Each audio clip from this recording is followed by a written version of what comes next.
आपने बहुत आरोप लगाए, 2G स्कैम हुआ, कोल स्कैम हुआ, सीएजी की रिपोर्ट को आधार बना के आपने आरोप लगाए।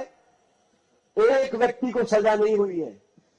दिल्ली के लोगों ने दोनों दलों को, आम आदमी पार्टी को और बीजेपी को, पिछले 10-11 सालों में 3 बार वोट दिया है। मुझे भी पढ़ाई करने का मौका दिल्ली में मिला और मैं दशकों से इस दिल्ली को देख रहा हूं। जो विकास दिल्ली का हुआ, बहुत सारे साथी मुंबई के, कलकत्ता के बोलते थे कि हमारे शहर की तुलना दिल्ली से करो तो दिल्ली बहुत आगे पहुंच चुकी है।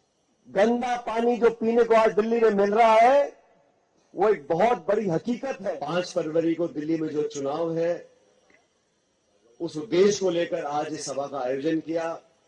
मुझसे पूर्व में डैनी जी बोल रहे थे, बाकी सभी हमारे सांसद अमर सिंह जी हैं और रमेश जी मेरे साथ संसद में हमने मिलकर काम किया। बहुत सारे नेता हैं, विधायक हैं, पूर्व विधायक हैं।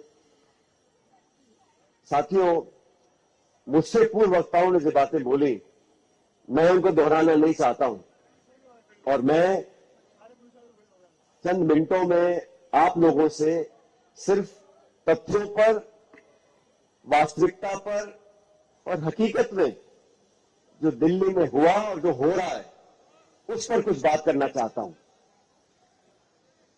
दिल्ली के लोगों ने दोनों दलों को, आम आदमी पार्टी को और बीजेपी को, पिछले 10-11 सालों में 3 बार वोट दिया है। भाजपा की सरकार तीसरी बार देश में बनी है और लोकसभा चुनावों में जनता जनार्दन ने, आप सब मतदाताओं ने दोनों हाथों का आशीर्वाद दिया और भाजपा की सरकार केंद्र में बनाई। और इसी जनता ने, दिल्ली के मतदाताओं ने 3 बार आम आदमी पार्टी की सरकार को चुनकर भेजा। अब मसला यह है कि जनता ने मौका देने का काम किया। केंद्र में सरकार, राज्य में सरकार। 10 साल पहले दिल्ली के क्या हालात थे और आज दिल्ली के क्या हालात हैं। मुझे भी पढ़ाई करने का मौका दिल्ली में मिला और मैं दशकों से इस दिल्ली को देख रहा हूं। ये अतिशयोक्ति नहीं है। इस पूरे मुल्क में जो बड़े बड़े शहर हैं, मुंबई है, कलकत्ता है, चेन्नई है, बैंगलोर है, दिल्ली है, कांग्रेस के शासन में, कांग्रेस की सरकार जब यहां पर थी, जो विकास दिल्ली का हुआ, बहुत सारे साथी मुंबई के, कलकत्ता के बोलते थे कि हमारे शहर की तुलना दिल्ली से करो तो दिल्ली बहुत आगे पहुंच चुकी है। यहां के फ्लाईओवर, यहां के मेट्रो, यहां का इंफ्रास्ट्रक्चर, जो विकास कांग्रेस सरकार ने कराया वो हमारे सामने है।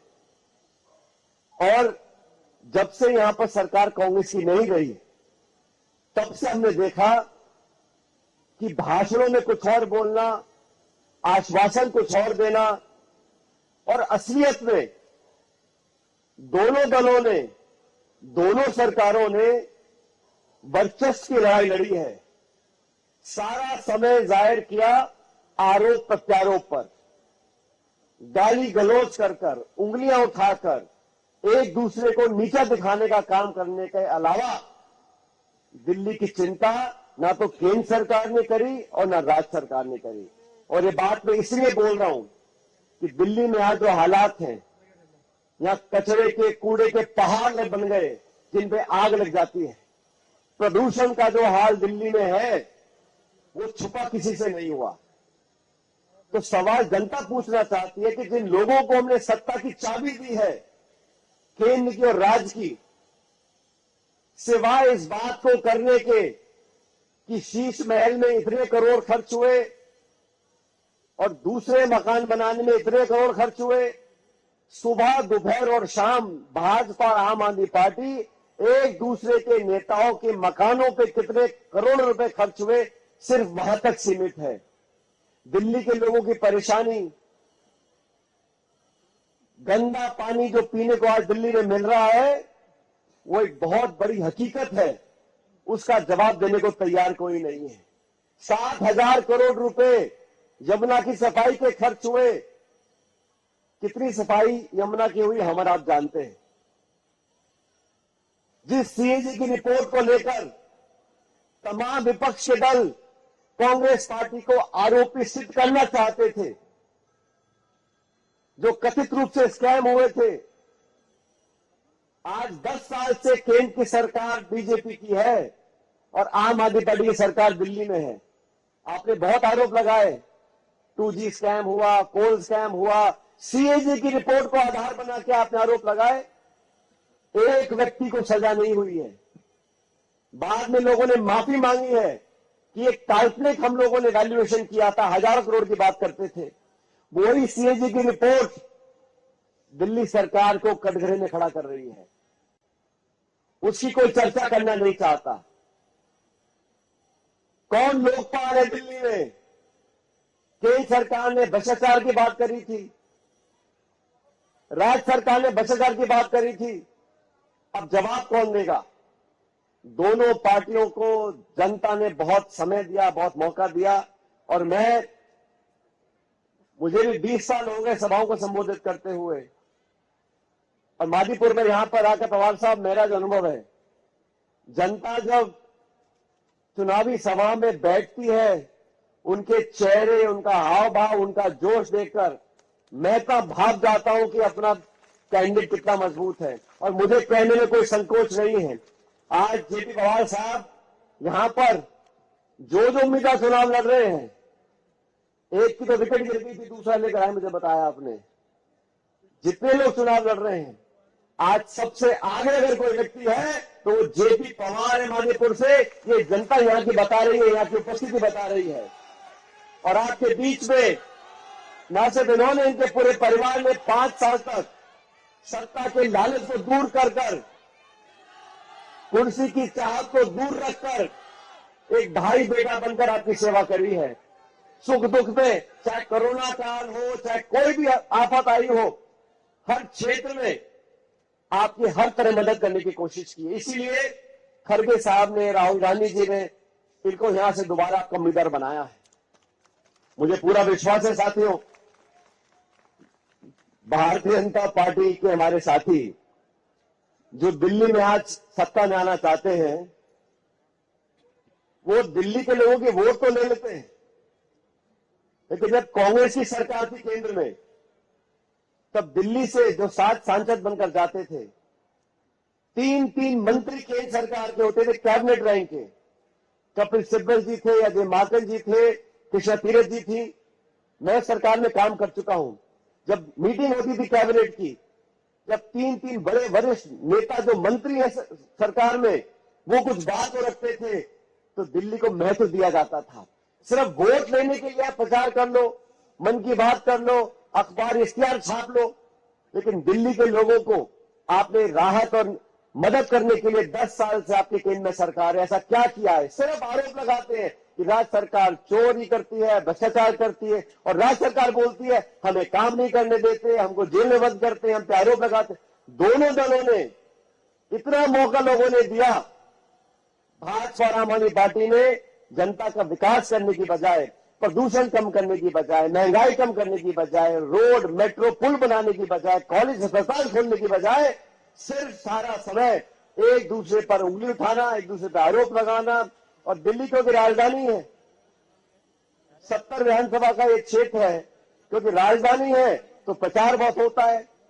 प्राइम मिनिस्टर हो, चीफ मिनिस्टर हो, सब हमेशा सुर्खियों में रहते हैं। एक वो समय था, आप तुलना करो, प्रधानमंत्री मनमोहन सिंह जी थे, मुख्यमंत्री शीला जी थी।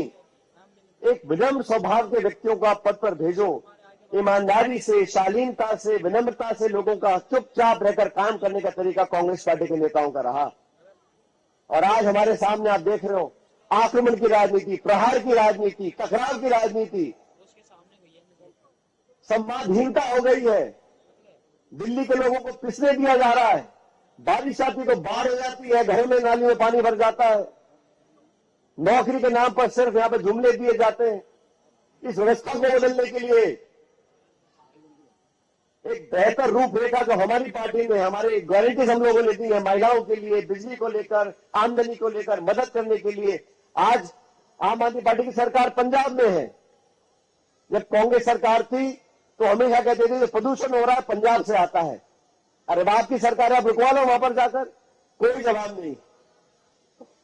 रोज घोषणा करना, चुनावों में इतना मौका देने के बावजूद भी मध्यम वर्ग के लिए, नौजवानों के लिए कोई ठोस कई सरकार काम नहीं कर पाई।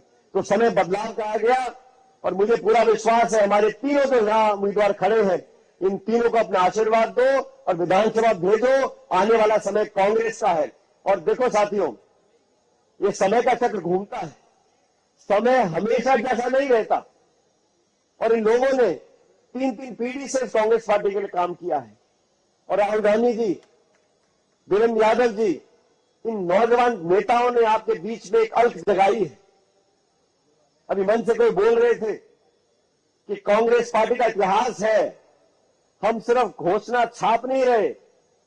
जब केंद्र में सरकार थी तो किसान का कर्जा माफ किया, केंद्र में सरकार थी तो देश में नरेगा लागू किया, सूचना का अधिकार दिया, शिक्षा का अधिकार दिया, खाद्य का अधिकार दिया।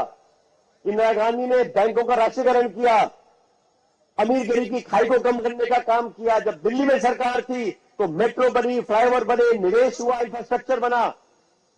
इतिहास गवाह है, कांग्रेस पार्टी ने जब जो कहा वो कर दिखाया। और आज राहुल गांधी जी कांग्रेस पार्टी जो बोल रही है वो कर दिखाएंगे। समय बदल रहा है। दोनों बड़े दल दिल्ली में जो विधानसभा लोकसभा चुनाव जीत गए, इतने विचलित हैं। कांग्रेस पार्टी प्रचार करती है तो सवाल उठाते हैं, अरे कांग्रेस पार्टी दिल्ली में हमेशा से मजबूत रही है, हार जीत होती रहती है, लेकिन हमारे योद्धाओं ने, जिन्होंने कांग्रेस का तिरंगा हाथ में पकड़ा हुआ है, और यह जो जनसमूह बैठा है, हर जाति वर्ग के लोग, अगड़े पिछड़े, हर समाज के, हर धर्म के लोग इस हाथ के निशान में आस्था रखते हैं। 5 फरवरी को इन जुमलों वालों को बंद कर इस हाथ के निशान पर वोट डालो, जेपी जी को अपना विधायक बनाओ। बाकी दोनों हमारे उम्मीदवार जीत कर जाएंगे, शासन दिल्ली में कांग्रेस का बनेगा, तब बदलाव यहां पर होगा। साथियों, अंत में इतना कहना चाहता हूं, समाज में, देश में, प्रांत में वोट बटोरने के लिए आप मंदिर, मस्जिद, हिंदू, मुसलमान, हिंदुस्तान, पाकिस्तान हमेशा बोलते रहते हो, और वोट लेकर अपना सत्ता में आ गए, फिर कोई ये महल बना रहा है, कोई शीश महल बना रहा है, जनता को भूल जाते हैं। कांग्रेस पार्टी देश की आजादी से पहले और आज भी आपके सामने है। अच्छा समय हो, बुरा समय हो, हारे या जीते, सत्ता है विपक्ष, लेकिन हमारी प्रतिबद्धता जनता की सेवा करने के लिए, अच्छा नीति निर्माण करने के लिए, उसमें कोई कमी नहीं आई है। और आप सब जानते हो, अलग अलग जुमले आजकल 2 हफ्ते से देख रहा हूं मैं, रोज कोई ना कोई दोनों सरकारों के नेता कुछ ना कुछ बात बोल के वोट लेना चाहते हैं, लेकिन कांग्रेस पार्टी सबको मान सम्मान देकर, बिना भेदभाव के, बिना पक्षपात के सबको साथ लेकर आगे चली है। इसलिए मैं कहता हूं 5 तारीख को जात पे ना पात पे मोहर लगेगी हाथ पे। आप सबका बहुत बहुत धन्यवाद। राम राम साहब।